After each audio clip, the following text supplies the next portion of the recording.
मैं उम्र में 12 साल की हूँ। मेरे दादाजी हवेली के एक गंदे कमरे में बीमार औरतों को भेजते थे और 7 दिन के बाद वो बिल्कुल सही सलामत बाहर आ जाती थी। दादाजी सिर्फ औरतों का इलाज करते थे। एक दिन मैं खुद कमरे में जाने लगी तो मम्मी ने पकड़कर मुझे बहुत मारा और कहा, खबरदार, इस कमरे के पास भी देखा तो मैं तुम्हारी टांगें तोड़ दूंगी। एक रात मैं बीमार थी और मैंने सोचा, दादाजी की उस गंदे से कमरे में जाती हूँ, मैं ठीक हो जाऊंगी। लेकिन जैसे ही कमरे में गई तो मेरी रूह कांप गई। हुआ ये था, मैं सारे घर में इधर उधर घूमती फिरती थी क्योंकि 7 भाइयों की मैं इकलौती बहन थी, इसलिए बहुत ज़्यादा लाडली थी। लेकिन उस कमरे के पास जाने की मुझे भी इजाज़त नहीं थी। मेरी मम्मी कहती थी कि तुमको इस कमरे में कभी भी नहीं जाना है, ये गंदा वाला कमरा है, घर का फालतू सामान यहाँ रखा गया है। लेकिन अगर यहाँ पर घर का गंदा सामान रखा जाता है तो मेरे दादाजी उस कमरे में औरतों को क्यों भेजते थे और 7 दिन तक औरतें वहाँ से बाहर नहीं आती थी। 7 दिन के बाद वापस आती और फिर अपने घरों को चली जाती। उनके लिए 7 दिन का खाना पीना भी सब उसी कमरे में जाया करता था। जब उस कमरे में कुछ नहीं था तो 7 दिन तक लोग वहाँ क्या करते थे, और वह भी औरतें। और 7 दिन बाद औरतें सही सलामत बाहर आ जाती थी, जबकि मेरी मम्मी मुझे डराया करती थी कि वहाँ नहीं जाना वरना तुम्हें कोई चोट लग जाएगी, कुछ हो जाएगा। एक बार सुबह सुबह मुझे एक औरत के रोने की आवाज़ आई। मैंने देखा कि मेरे दादा घर के आंगन में बैठे थे और एक औरत मेरे दादा के कदमों में बैठी थी। कह रही थी कि आप मुझे इस कमरे में भेज दें, आपको ऊपर वाले का वास्ता है, मैं बहुत परेशान हूँ, मुझे और कुछ नहीं चाहिए। दादाजी उससे कहने लगी कि बेटा, बात समझो, तुम्हें मना नहीं कर रहा हूँ, अगले हफ्ते आना। वो कहने लगी कि मुझे अभी इजाज़त मिली है, अगले हफ्ते मुझे इजाज़त नहीं मिलेगी, मेरे घर पर मेहमानों का आना है। वो 7 दिन तक घर से बाहर नहीं निकल सकती थी। कृपा करें, मुझे अभी इस कमरे में जाने दें। मैं घर के अंदर खड़ी थी, लेकिन मुझे आवाज़ आ रही थी और मैं छुपकर यह सब देख रही थी। फिर वो औरत पूरी तरह चिल्लाना शुरू कर दी। दादा ने कहा कि शोर मत करो, तुम्हारी जगह बनवाने की कोशिश करता हूँ। जगह बनाने से दादा का क्या मतलब था कि वो औरतों से भरा हुआ था? वहाँ जगह नहीं थी, ऐसा भी वहाँ पर क्या होता था? अभी मैं ये सोच रही थी कि मुझे पीछे से सर से हल्का सा थप्पड़ पड़ा और मेरी माँ ने कहा कि तुम यहाँ क्या कर रही हो, तुम्हें मना किया था। मैंने कहा मैं कुछ नहीं कर रही थी, मम्मी हमेशा मुझे उस कमरे में जाने से मना करती थी, मुझे छोटी छोटी बातों से रोकती थी। मेरे भाई तो सब कुछ करते फिरते थे, इसलिए मैं भी सब कुछ करना चाहती थी। लेकिन मेरी माँ कहती थी कि तुम हर जगह नहीं जा सकती हो। पर इंसान की फितरत होती है कि जिस काम से उसे रोका जाए वही काम करने के बारे में वह सोचता है। अब मैंने अपनी मम्मी के साथ जिद बना ली और इरादा कर लिया कि मैं जानकर ही रहूँगी कि उस कमरे में क्या होता है। एक बार मेरे पास मेरी एक दोस्त आई और कहने लगी, आ जाओ खेलेंगे, मैं पूरा दिन तुम्हारे घर में ही रहूँगी। मैंने कहा कि तुम्हें कैसे इजाज़त मिल गई मेरे घर में रहने की? तो तुम्हें इजाज़त नहीं मिलती, तुम्हारे माँ बाप तो तुम्हें कहीं जाने नहीं देते। तो उसने बताया कि मेरी माँ कहीं गई हुई है 7 दिन के लिए इलाज करवाने के लिए। बाबा भी सुबह काम पर चले जाते हैं, इसलिए मैं मौका देखकर आ गई हूँ। मैंने कहा, फिर तो 7 दिन के लिए लगता है तुम्हारी माँ मेरे घर आई होगी। वो हैरान हुई कि मेरी माँ तुम्हारे घर क्यों आएगी, वो तो किसी और शहर में गई है। मैंने कहा कि तुमसे झूठ बोला है, आजकल जो भी औरत 7 दिन के लिए घर से गायब होती है वो मेरे ही घर आती है। मेरे दादा उसका इलाज करते हैं, वो कमरा देख रही हो ना, वहाँ पे छोड़ देते हैं उनको 7 दिन के लिए। फिर उस कमरे में खाना भी जाता है और पानी भी और बाकी ज़रूरत की चीज़ें भी।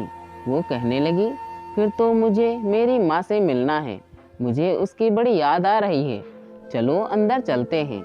मैंने कहा कि इतनी अच्छी किस्मत नहीं है हमारी, वहाँ किसी बच्चे को नहीं जाने देते, जाने नहीं देते तो क्या हुआ, हम चले जाएंगे। हमको कौन सा सबको बता कर जाना है कि हम अंदर जा रहे हैं। मैंने कहा कि हाँ, बात तो तुम्हारी ठीक है, लेकिन अगर पकड़े गए तो बड़ी बेइज्जती होगी। कहने लगी कि कुछ नहीं होगा, जान से तो नहीं मार देंगे ना।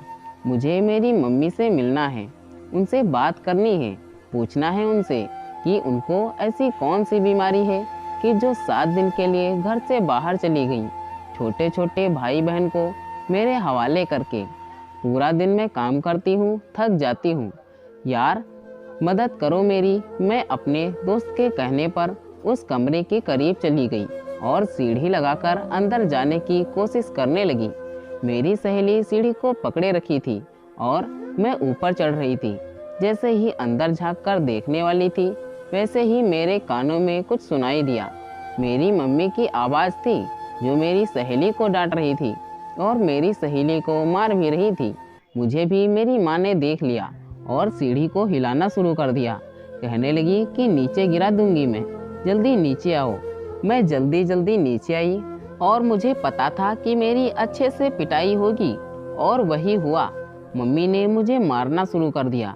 मेरी सहेली को भी कहा कि तुझे क्या है इस कमरे में, क्यों ये सब कर रही है, आज नहीं छोड़ूंगी। बहुत मारा मुझे, मेरी सहेली को भी मारा और उसे घर से निकाल दिया। शाम को बाबा को भी यह बताई तो बाबा ने भी मुझे डांट दिया। जबकि आज तक तो जब मम्मी बाबा से मेरी शिकायत करती थी तो बाबा यही कहते थे कि मेरी लाडली बेटी को कोई कुछ ना कहे, उसका तो 7 खून माफ है, जो करती है करने दो। लेकिन आज तो बाबा ने भी मुझे बड़ी बड़ी आंखें दिखाकर कहा कि आइंदा तुम इस कमरे के पास नहीं जाओगी। सुन लिया सुमन, नहीं तो मुझसे बुरा कोई नहीं होगा।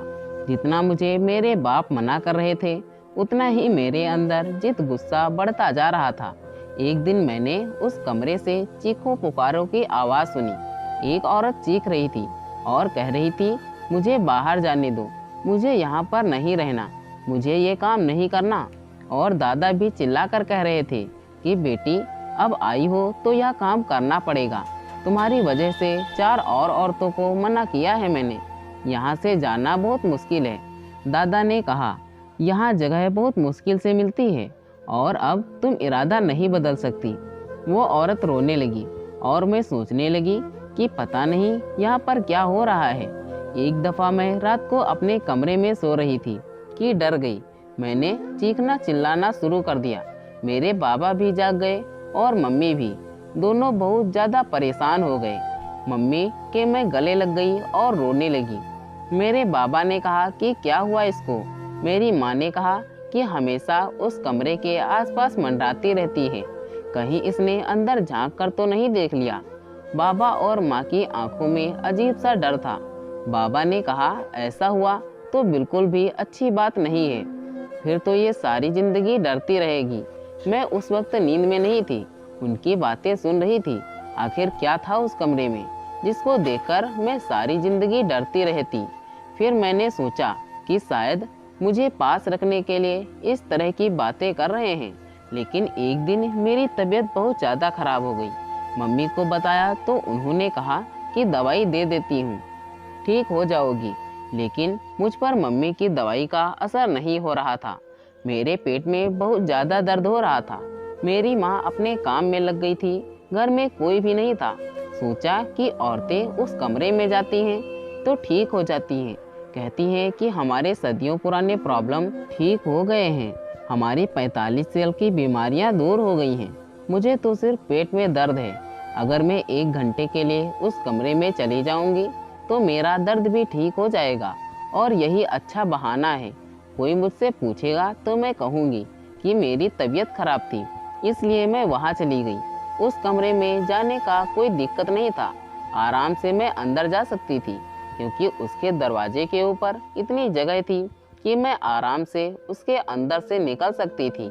दिक्कत ये थी कि वहाँ जाने से पहले ही किसी ना किसी को मालूम हो जाता था और मेरा प्लान नाकाम हो जाता था। लेकिन आज मैदान बिल्कुल साफ लग रहा था। आज मुझे कोई भी रोकने वाला नहीं था। बाबा घर नहीं थे और दादा भी घर पे नहीं थे। घर के कुछ नौकर भी छुट्टी पर थे। दोपहर का वक्त था मम्मी अपने काम के बाद थोड़ी देर के लिए सो गई थी और मेरे पास यही तो वक्त था कि मैं आज उस कमरे में जा सकती थी। मैंने बहुत आराम से सुकून से सीढ़ी को गेट पर रखा और आराम से दूसरी तरफ उतर गई। मैं इस कमरे के अंदर थी। दरवाजे के आगे बड़ा सा पर्दा लगाया हुआ था। पर्दे को हटाया तो सामने अंधेरा था। हालांकि दिन का वक्त था। मैं कमरे में अंदर आ गई और मुझे महसूस हुआ कि जैसे उस कमरे में मेरे अलावा भी कोई है। मैं आसपास देखने लगी कि कहीं तो लाइट लगी होगी। कमरा बहुत बड़ा था, इतना बड़ा कि कमरे के हिसाब से वहाँ 10 कमरे बनाए जा सकते थे। उसको कमरा नहीं कहना चाहिए था, ये तो किसी तबेले जैसा लग रहा था और इतनी गंदी बदबू आ रही थी उस कमरे से। मैं हैरान रह गई। इतनी गंदी बदबू थी कि मैंने अपनी नाक पर हाथ रख लिया।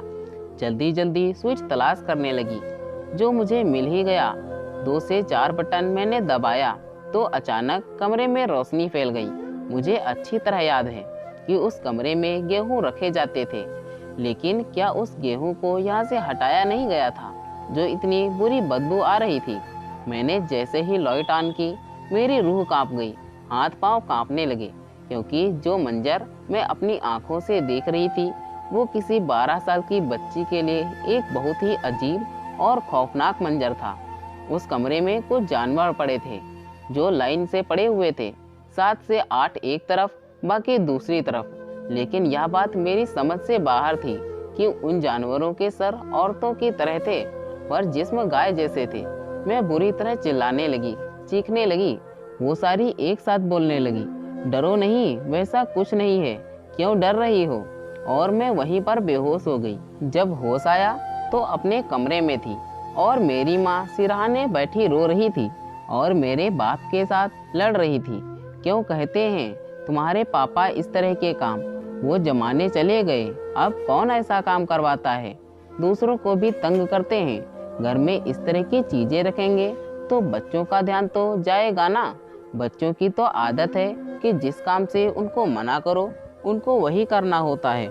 इसका क्या कसूर है, कितनी बुरी तरह डर गई है। मेरी बच्ची की अगर डर के मारे इसका दिल बंद हो जाता, वहीं पड़े हुए मर जाती, तो हम क्या करते। डॉक्टर के पास ले जाने तक भी क्या कर लेते हम लोग। अपने बाबा को मना करो, अब ये पुराने तरीके तोड़ दें। कोई नहीं करता ये सब। अगर मेरी बच्ची को कुछ हो जाता तो मैं कभी माफ़ नहीं करती। तुम सब लोगों को कह रहे थे कि वहाँ तो कुछ नहीं है, बस गेहूँ होते, पर ये तो इसी घर में रहती हैं। मेरे बाबा ने कहा इतनी भी छोटी नहीं है, यह अच्छी भली बड़ी हो गई है, 3 साल तक जवान हो जाएगी। मेरी माँ ने कहा कि बस मेरी बच्ची की जान मेरे लिए सबसे ज़्यादा ज़रूरी है। मैं अपने घर में इस तरह की कोई हरकत नहीं होने दूंगी। खत्म करो यह सब, वो सारा काम तौबा करें। इस उम्र में इस तरह की हरकतें ना करें। कल को किसी को कुछ हो गया तो उसका जिम्मा भी हमारे गले में पड़ जाएगा।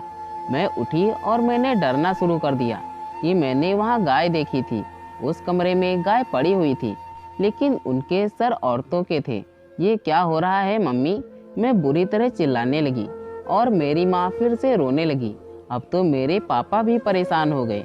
1 हफ्ते तक मैं इसी तरह डरती रही, चिल्लाती रही। मुझे बुखार रहा, मेरी हालत बहुत बुरी रही, यहाँ तक कि मुझे हॉस्पिटल में दाखिल कर लिया गया। मेरे माँ बाप ने मुझे बहुत प्यार किया।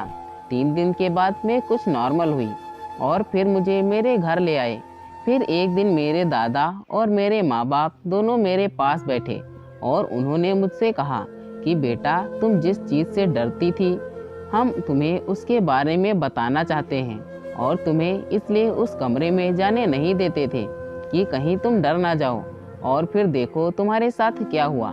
मैंने कहा वो सब क्या था, मुझे बताइए, नहीं तो मेरा दिमाग फट जाएगा। मेरे दादा ने कहा कि ये एक बहुत पुरानी परंपरा है, जो तुमने देखा वो एक तरीका है इलाज का। वहाँ पे ऐसा नहीं हो रहा था, वहाँ पर कोई गाय नहीं थी, वो सारी की सारी औरतें ही थी। दरअसल इस तरीका इलाज में एक ऐसे शख्स को जिसको कोई बहुत ही ज़्यादा पुरानी बीमारी हो, जिसका वो सालों से इलाज करवा रहा हो लेकिन वो ठीक ना हो रहा हो, तो 7 दिन के लिए उसे बड़े जानवर की खाल में पूरी तरह अपने आप को लपेट कर गुजारने होते हैं। और एक कमरे में पड़े रहना होता है। ये तरीका बिल्कुल भी आसान नहीं होता कि 7 दिन तक जानवरों की खाल को अपने बदन से लगा कर रखना होता है। इसमें से बहुत बुरी बदबू आती है जो आपको बर्दाश्त करनी होता है। खाना भी आपको बहुत ही हल्का खाना होता है। ये अमल बहुत ज़्यादा मुश्किल है। ज़्यादातर लोग इसे नहीं करते। पुराने वक्तों में बहुत करते थे, फिर लोग इससे दूर रहने लगे क्योंकि यह कोई आसान काम नहीं है। लेकिन एक बार इस तरीके से जिसका जिस्म गुजर जाए तो यह समझो कि वह दोबारा पैदा हुआ है, उसके सारे बीमारी दूर हो जाते हैं। इसीलिए मैं यह सब करवाता हूँ क्योंकि यह हमारी पुरानी परंपरा है और इससे फ़ायदा बहुत ज़्यादा होता है। इस तरह से कोई शख्स जानवर की खाल लपेटकर गर्दन तक बैठा हो तो जाहिर है अजीब लगता है, इसलिए तुम्हें वहाँ जाने नहीं देते थे।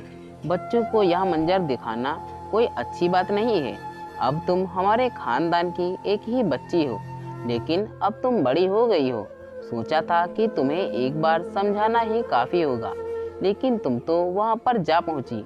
मैं ये बात सुनकर हैरान रह गई और मैंने कहा कि क्या वाकई उससे फ़ायदा होता है? तो मेरे दादा ने कहा कि हाँ, बहुत ज़्यादा फ़ायदा होता है, लेकिन यह काम बिल्कुल भी आसान नहीं है। औरतों के लिए तो बहुत ही मुश्किल है। यह तरीका इलाज सिर्फ मर्दों के लिए था क्योंकि औरतों का 7 दिन तक ऐसे बैठे रहना कोई अजीब सी बात लगती है। लेकिन मैंने औरतों का इलाज भी करवाया। इलाज तो सबके लिए होता है। जब उसे पता चला ये तो एक तरीका है इलाज का, तो मेरे दिल से सारा डर निकल गया। अचानक से मैं बहुत नॉर्मल हो गई। लेकिन मेरे माँ और बाबा ने दादा को कहा कि वह यह काम आइंदा ना करें। मैंने कहा अपने घर वालों से कि मैं अब बिल्कुल ठीक हूँ, आप दादा को यह काम करने दें। ऐसे लोगों का फ़ायदा हो रहा है तो यह रुकना नहीं चाहिए। बाकी लोग कई कई सालों तक अपने साथ बीमारियां लेकर चलते रहते हैं, इलाज भी करवाते हैं, दवाइयाँ भी खाते हैं, लेकिन असर नहीं होता है। अगर इस तरह से लोगों का इलाज मिल रही है तो हमें ये रोकना नहीं चाहिए था। लेकिन मेरे बाबा ने कहा कि इस घर में अब यह काम नहीं होगा। कल को किसी रिश्तेदार या किसी मेहमान के बच्चे आएंगे तो क्या हम उनको रोकते फिरेंगे? वैसे भी गांव वाले भी आपके खिलाफ हो रहे हैं। वह कहते हैं कि यह तरीका इलाज औरतों के लिए नहीं होता। आपने औरतों के लिए क्यों शुरू किया? हमारे लिए ये कोई प्रॉब्लम बन जाएगा। वैसे यहाँ के लोग भी ऐसे ही हैं। ऐसी बातों पर तो लोग मरने मारने पर उतर आते हैं। इसलिए दादाजी ने भी प्रॉब्लम समझकर इसे ख़त्म कर दिया। लेकिन जैसे जैसे मैं बड़ी होने लगी, वो मुझे सब कुछ बताया करते थे कि ये सब कैसे होता है, इसके तरीके क्या हैं, किस तरह से करते थे, 7 दिन तक कहाँ रखना होता है, ऐसे मरीज को खाने के लिए कौन सी चीज़ें देनी चाहिए, उसे कितना पानी पीना चाहिए। मेरे दादा मुझे सब कुछ बताते थे। मैं मेडिकल की स्टूडेंट बन गई और डॉक्टर बन गई। मेरे दादा इस दुनिया से चले गए, लेकिन उनका सारा तजुर्बा मैंने अपनी डायरी में नोट कर लिया और फिर मैंने इस काम के लिए वहीं पर एक बहुत अच्छी जगह बनाई। उसी जगह को मैंने साफ करवा के यहाँ पर टाइलें लगवाई। ऐसी टाइलें लगवाई, छोटे छोटे कमरे बनवाए और उस काम को साफ सुथरे और अच्छे तरीके से शुरू किया। अब यहाँ पर न सिर्फ गांव के लोग बल्कि आसपास के लोग भी आने लगे। वो 7 दिन के लिए अपने आप को हमारे पास जमा करवा देते हैं और हम उनसे उस काम के पैसे भी लेते हैं और उसके साथ उनकी मदद भी करते हैं। अगर कोई ऐसा मरीज आता जो पैसे नहीं देता था तो हम उससे पैसे नहीं लेते थे। और यह देखकर मैं वाकई हैरान थी कि जो काम बड़ी बड़ी दवाइयाँ ना कर सकती थी वो काम इस तरीके से हो जाता था। लोग वाकई कहते हैं कि हमें लगता है कि हमारे सारे प्रॉब्लम्स ख़त्म हो गए। मेरे घर वालों ने मुझे बहुत मना किया, मुझे कहा कि मैं यह काम ना करूं, लेकिन मुझे मेरे दादा की परंपरा को लेकर चलना था। मेरे घर वालों ने मुझे इस काम की वजह से जायदाद देने से भी इनकार कर दिया, लेकिन फिर पता चला कि मेरे दादा ने अपने हिस्से की सारी जायदाद मेरे नाम करके गए थे। हालांकि उनके 7 पोती पोते थे, लेकिन शायद वह जानते थे कि मैं इस तरफ चली जाऊंगी। इन्हीं पैसों से मैंने ये छोटा सा काम शुरू किया था और बेशक लोगों का फ़ायदा भी हो रहा था। जब इससे लोगों को फ़ायदा मिल रहा था तो फिर अमल को रोकना नहीं चाहिए। कुछ लोग तो आज भी इसको बुरा समझते हैं, इसके बारे में बातें करते हैं, लेकिन अब वो ज़माना नहीं रहा। कानून भी मुझे नहीं रोक सकता और कुछ हो भी नहीं सकता, क्योंकि यह कोई गलत काम नहीं है। तरीका इलाज तो इससे भी खतरनाक और अजीबोगरीब किस्म के होते हैं। ये तो कुछ भी नहीं था, लेकिन सबसे अच्छी बात यह है कि जिस चीज़ से मैं इतनी बुरी तरह डर गई थी कि 7-8 दिन तक मेरी हालत गंभीर हो गई थी, आज वही मेरा रोजगार का साधन भी है और सुकून भी। मैं बहुत ज़्यादा खुश हूँ और मुक्त भी। आपका क्या कहना है इस कहानी के बारे में? कमेंट करके हमें ज़रूर बताएं। वीडियो को लाइक कर दीजिए और इसी तरह की कहानियाँ लगातार देखने के लिए हमारे चैनल को सब्सक्राइब करके घंटी को दबाकर ऑल पर सेट कर लीजिए, ताकि आने वाली वीडियो का नोटिफिकेशन आपके पास तुरंत पहुँचे। मैं मिलता हूँ आपसे अगली वीडियो में। तब तक के लिए धन्यवाद।